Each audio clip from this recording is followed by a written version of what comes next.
Imagine opening an app and seeing the future priced like a stock chart. Not the future of a company, but the future of almost anything. Who wins an election, whether a bill passes, how a sports match ends, what an economic number will be, or whether a geopolitical crisis escalates.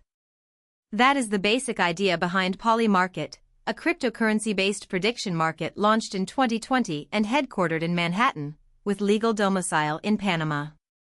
Instead of simply asking people what they think will happen, Polymarket lets users put money behind their beliefs by buying and selling shares tied to possible outcomes. To supporters, that turns scattered opinions into a live probability signal. To critics, it turns news, politics, conflict, and human uncertainty into a speculative betting arena with serious ethical and regulatory problems. At the simplest level, a prediction market works by creating tradable shares for an outcome. If a market asks whether an event will happen, users can buy positions that effectively say yes or no. The price of those shares is often interpreted as a probability. If a yes share trades around 70 cents, observers may read that as the market assigning roughly a 70% chance to the event. If new information appears, prices move. A poll drops, a player gets injured, a weather forecast changes, or a government official makes a statement, and traders react. Polymarket packages this mechanism in a crypto-native format, where participants deposit cryptocurrency through the Polygon blockchain network and trade in markets connected to real-world events. The platform's appeal comes from the promise that money makes predictions more honest. On social media, anyone can make a confident claim without consequences. In a prediction market, being wrong can cost money, and being early to accurate information can be profitable. That creates an incentive for users to search for data, compare sources, and react quickly. Polymarket advertises its markets as reflecting real-time sentiment, which is why journalists, traders, and politically engaged internet users sometimes cite its prices as a kind of crowd forecast. But it is important to separate two ideas. A market price can show what traders are willing to pay at a given moment. That does not automatically mean the price is an accurate forecast, a fair representation of public belief, or immune from distortion. Polymarket covers a wide range of categories, but the most common activity is not always the most headline-grabbing. While the platform is often discussed because of elections, legislation, economic indicators, or global crises, a large share of trading is tied to sports. According to the source article, 63% of trades on the platform are sports bets, even though Polymarket is not simply labeled as a sports betting platform. That distinction matters because the presentation is different from a traditional sportsbook. Users are not just placing a standard wager with fixed odds, they are trading outcome shares in a market format. Still, from a user's perspective, many of those sports markets function very much like betting on who will win, what will happen, or how an event will play out. The legal picture is one of the main reasons Polymarket is so controversial. Prediction markets can sit between several regulatory categories at once: finance, gambling, commodities, derivatives, and political wagering. Polymarket has been described as operating in a legal and ethical gray area, partly because it offers markets on sensitive outcomes and partly because different countries treat this type of activity differently. The platform has been banned by governments including France, Brazil, Italy, and Gibraltar. It also could not operate in the United States from 2022 until 2025, according to the article, before a friendlier regulatory environment emerged under the second Donald Trump administration. That period also brought attention when Donald Trump Jr. joined the company as an advisor. Why do regulators care?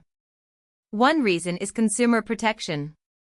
Traditional gambling and financial markets are usually subject to rules about licensing, disclosures, market integrity, identity checks, and dispute handling.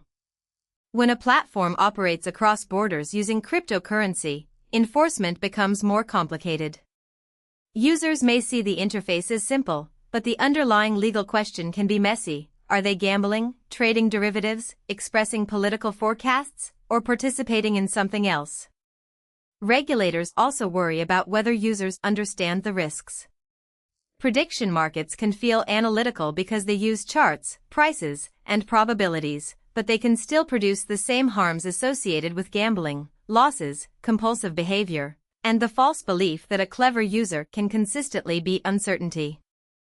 The ethical concerns become sharper when markets involve war, military strikes, or ongoing human crises. A market on a sports final or an awards show may be controversial only in the usual gambling sense. But a market connected to conflict can appear to reward people for speculating on suffering. Even if traders do not cause the events, the optics are uncomfortable. Users can profit if violence escalates, if an attack happens, or if a political crisis worsens. Supporters might argue that prediction markets can aggregate information and reveal what informed people believe is likely.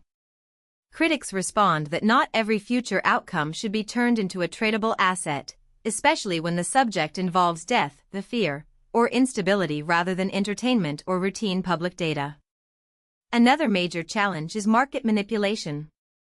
In theory, a prediction market becomes more accurate when many independent traders bring different information and correct each other's mistakes. In practice, markets can be thin, emotional, or vulnerable to coordinated behavior. If a person or group has enough money, they may try to push a price in a desired direction, especially if the market price itself is being watched by journalists, influencers, or political communities.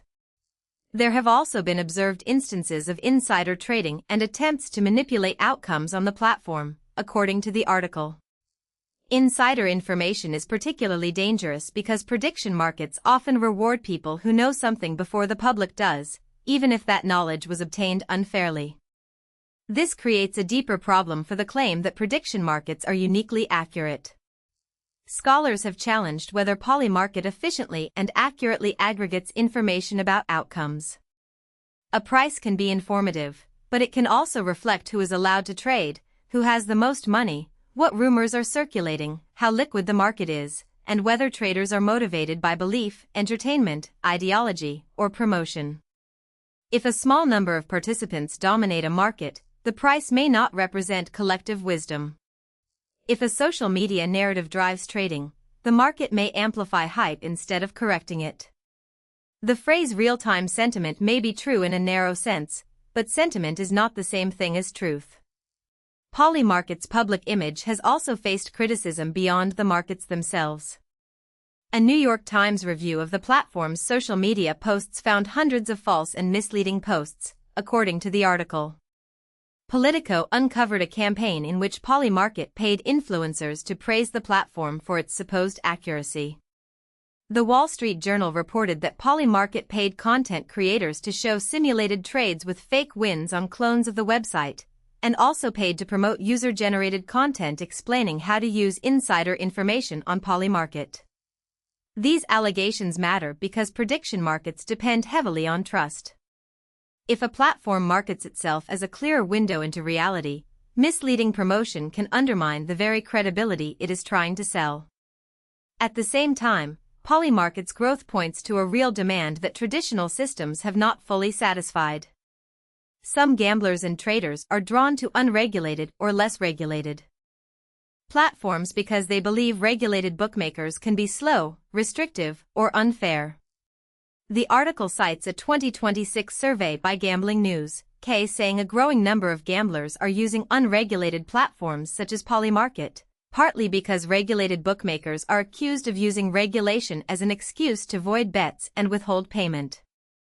Whether or not that criticism applies broadly, it shows why users may be willing to accept the risks of crypto-based prediction markets. They want access, speed, variety, and settlement terms they perceive as more favorable.